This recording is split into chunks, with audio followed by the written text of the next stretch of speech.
azzurri, dopo un anno nero, tu non sei cambiata molto mentre io sono più sincero. Nuovi cieli azzurri, sopra il mondo intero. Dopo il fischio brasiliano era azzurro ogni mio pensiero. Это государственный университет, большая поле, много университетов. Есть написано, здание, которое вы видите, точно написано. Медицина, лекарская медицина, лекарская медицина, да? Мы знаем, как трагическая ситуация была, когда Вторая мировая война. И когда были бомбы, упали в Риме, здесь, в этом месте, страдали много людей. И в это время был папа, как вы знаете, папа Пий XII. Когда он сам пришел в этот момент, пришел из Ватикана, пришел здесь, существует фотографии, когда он здесь постарается, постарается тоже здесь утешать народ, потому что бомб пошел сюда. Это нет который умер мученик в Испании. Это Лаурентий. Просто в Испании очень любит его, и, конечно, монастырь Лаурентий Эскориаль. Я просто перепутал, думая о Испании. Он умер здесь, потому что Лаурентий был один из первых, тоже диаконов из Рима. История написана, тоже, может быть, вы знаете.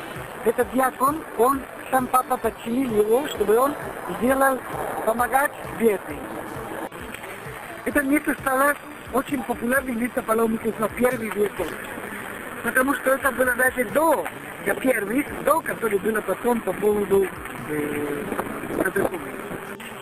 в этом месте, где находится тоже, как видите, тоже кладбище, был похоронен святой Лаурентий.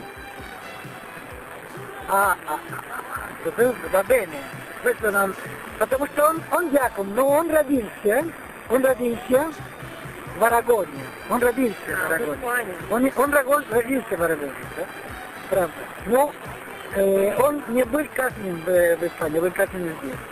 И тогда он был мучеником, когда император Валерия решил, что надо убить христиан. Он умер в 258 году. После папа Сикста II. И здесь было много пилигримов, и поэтому император Константин сделает в этом месте первый санктуарий, святилище, на 330. Поэтому вы видите, что здесь очень древняя и первый фасад, который мы можем. Это называется в христианских службах палеохристиан. Палео очень древний, христианство. Это есть даже до Бизанции. Поэтому палеохристиан. Чтобы увидеть, это только надо ехать в Равенна или около Венеции, чтобы увидеть такая форма наших храмов. А вот это позже было построено. Потом, что случилось? Это началось на 6 веке, раньше, и потом на 6 веке почти можно отпасть. И тогда папа Пелагия на 6 веке сделает по-новому. Потом на 9 веке, 8 веке тоже был еще, сделали побольше. И потом на понтификат Онория III в 13 веке они меняли даже апсид, который есть это место, который полукруглый, который находится под алтарем. Да?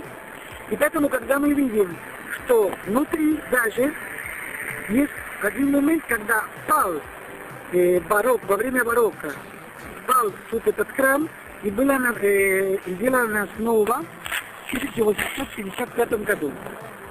После этого, 19 июля 1943 году, эта бомба, которую я рассказал вам, который упал тоже, он потрогал, повредил. И поэтому все потолка упал, да, и они переделали еще снова. И с левой стороны есть саркофаг. который имеет, интересно, есть как траурный лечение или да, площадка как траурная, типа церковь, да? И там находится интересно, как все эта декорация, которая есть от винограда, да? И потом есть много разных и животных, и птиц, так. И это говорится, что типично из средневековья. Этот потом вы будете посмотреть, что есть два льва, которые много раз мы видели это на колоннах, войдя в храм. По всей Европе. Все Византия, да? Как будто что они охраняют и так много раз. Сейчас тогда мы пойдем внутри, и потом внутри, простите. Внутри у вас будет два, если вы посмотрите на планта, на это, видите, что существует два кусочка. Первый и второй. Один кусок все с 6 века, а другой кусок все 13 века. Поэтому большой контраст. Но храм открывался только в 4, и мы пошли искать, кто бы мог нас пустить в храм пораньше. Nuovi cieli azzurri sopra il mondo intero. Dopo il fischio brasiliano era azzurro ogni mio pensiero. Azzurro che cos'è? È ciò che piace a me. Azzurro che mi dà senso di libertà. Colora ciò che vuoi, perfino i sogni tuoi. Vedrai che li vorrai, azzurri come i miei.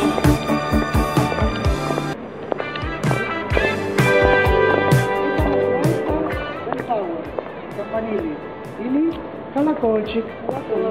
Колокольня. Вы видели, да? Колокольня. Находите, да?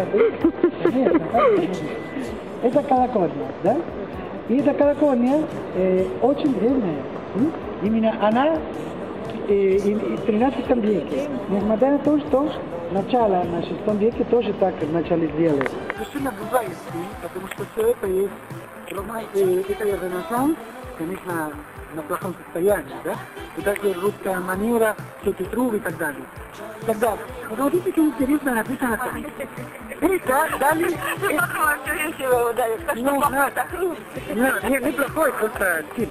Тогда, смотрите, что здесь интересно, да? Это, очевидно, дали для капуцина. И тогда написано что? А Модесто да Малграна, то есть это плака написано. Padre, то есть Padre Modesto da Malgrana, который жил в 1886 до 667. Капуцин, да? Он в 21 лет, он был миссионер в Африке, в Восточной Африке. А потом он был здесь, парроку. Очень пациент, очень терпеливый и очень твердый. Тенес очень шустрый, да? Вперед.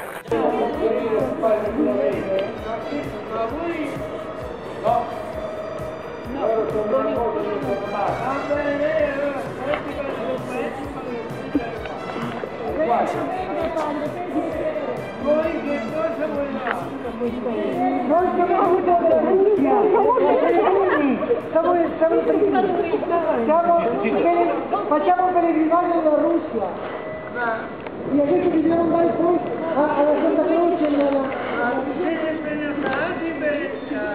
non stiamo organizzati no, soltanto chiediamo se può fare un favore la figlia che apre le mani. Но нам не удалось уговорить пожилого капучино, И чтобы убить время, мы отправились на центральное римское кладбище.